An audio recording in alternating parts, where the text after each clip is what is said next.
俺のドライブシュート大空へ羽ばたけ。フェニックスが飛んだ。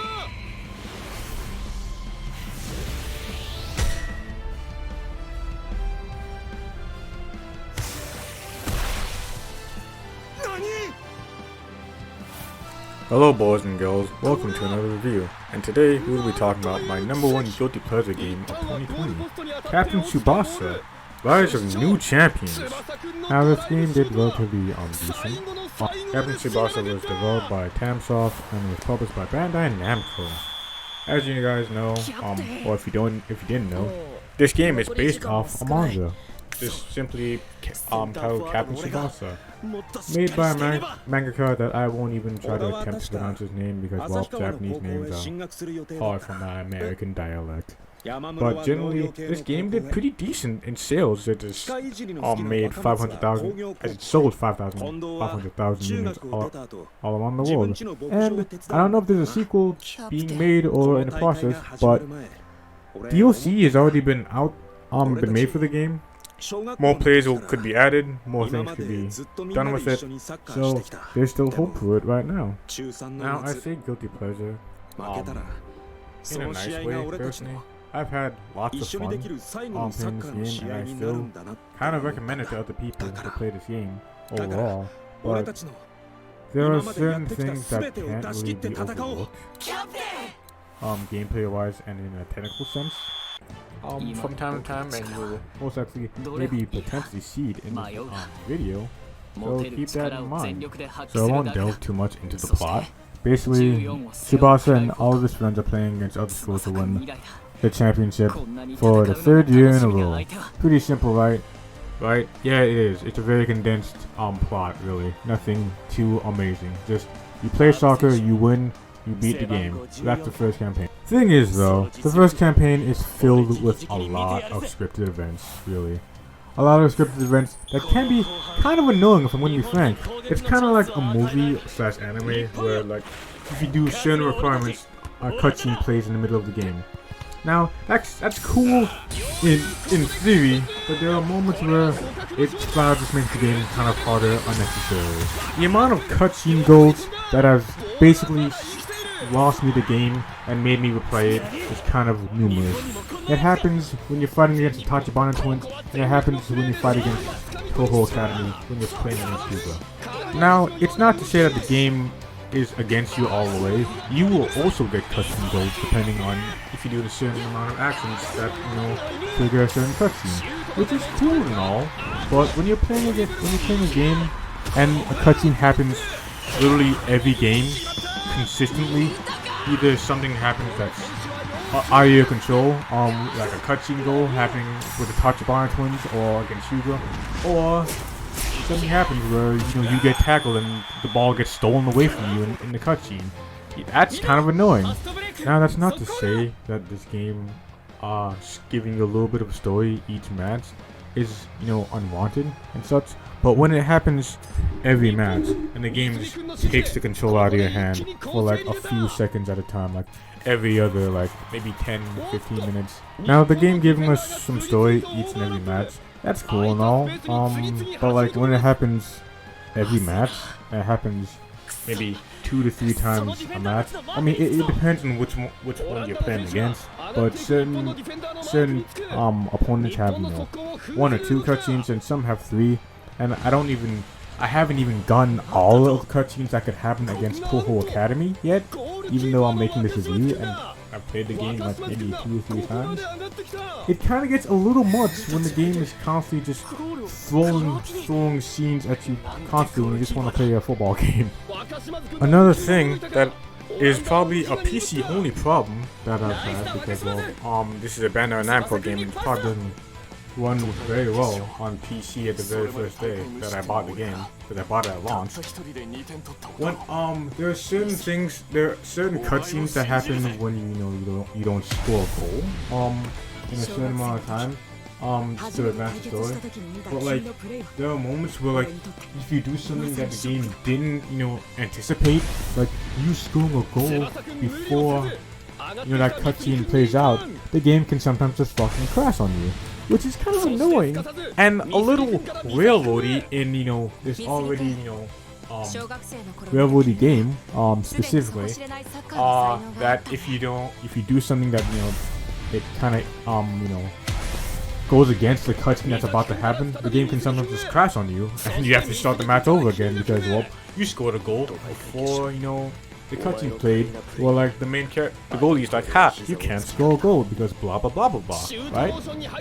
That's kind of, really annoying, and I don't know if this happened on the console version at all whatsoever, because me and my friend Chris bought this game on PC, so that's a PC problem, mostly, I think. It's time to talk about the best part of this game, and that's the second one thing. That being said, even that has issues. In this one, you create your own character and you get to pick which school you start and which position you play as.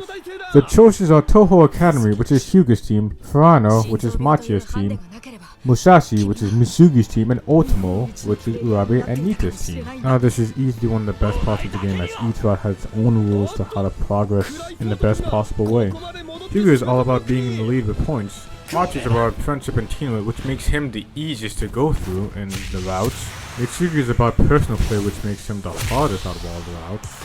And finally, Nita is all about beating the opponent's captain in dribbles. All these options gives the game a lot of replayability, as they can play as either defender, midfielder, or forward. That being said, I personally find the most enjoyment out of the game playing either a forward or midfielder. Now, the plot is very simple. There's another tournament. This time they're going against other countries. But before that, you go against all the Japanese teams. With each match, you get to choose who you bond with, and with that, you learn their skills, dribbles, shots, and more. There are dozens of shots, super shots, skills, dribbles that you can learn, so all the characters that you make can be relatively unique. All that being said, this part still also has problems as well. It can be stupidly long. In fact, it's unnecessarily long. This part is littered with a bunch of cutscenes that can sometimes just be unnecessary exposition that pads the runtime of this game. If you watched mine or any other playthrough of this game, you would see that America's first game wasn't really a game. It was just a 1 hour cutscene showing America beating us.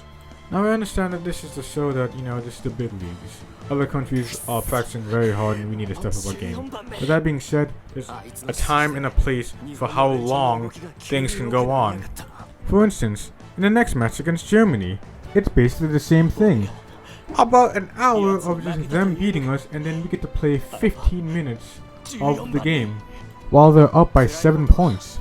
There's an achievement for landing, you know, a goal during that scene, which is kind of cool, but also still annoying that we have to, you know, play a part that's 15 minutes long that we're gonna lose, period. And when you're on a second or third playthrough, you're gonna want to hit, you know, the skip cutscene button a bunch of times to, you know, beat the game in a decent amount of time. Now, it's not to say that the game is bad or anything. It's just that this game has a lot of flaws that can be fixed if, you know, it had a little bit more time and maybe a little bit more people working on it. The dev seems to be taking in the consideration of the fans from time to time, so if the game ever gets a sequel, hopefully they fix the problems that this one has. But that being said, all this negativity does not stop this game from being my, well, guilty pleasure.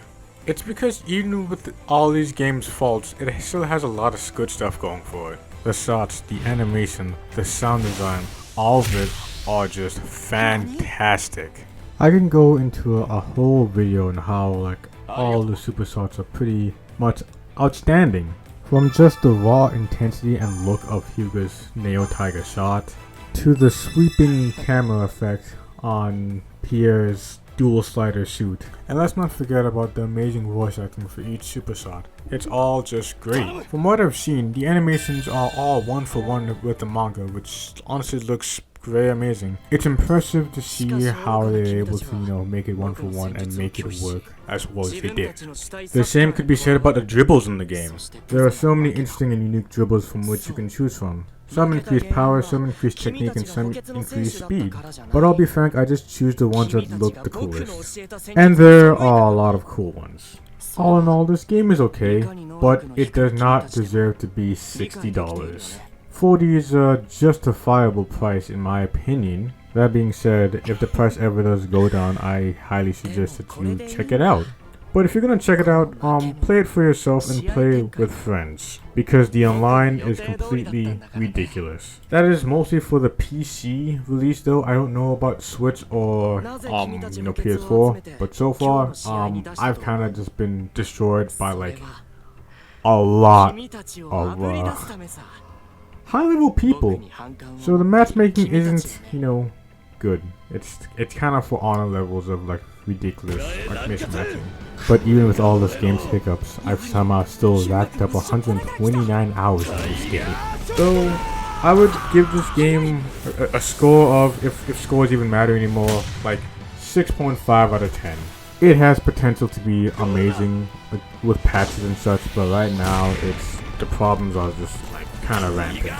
But I hope you guys enjoyed this video. I don't know what other videos I'll be reviewing lately, but right now it's just been mostly Captain Tsubasa as of late. But when that time comes on, I hope you guys stick around and watch. See you guys next time. Bye bye.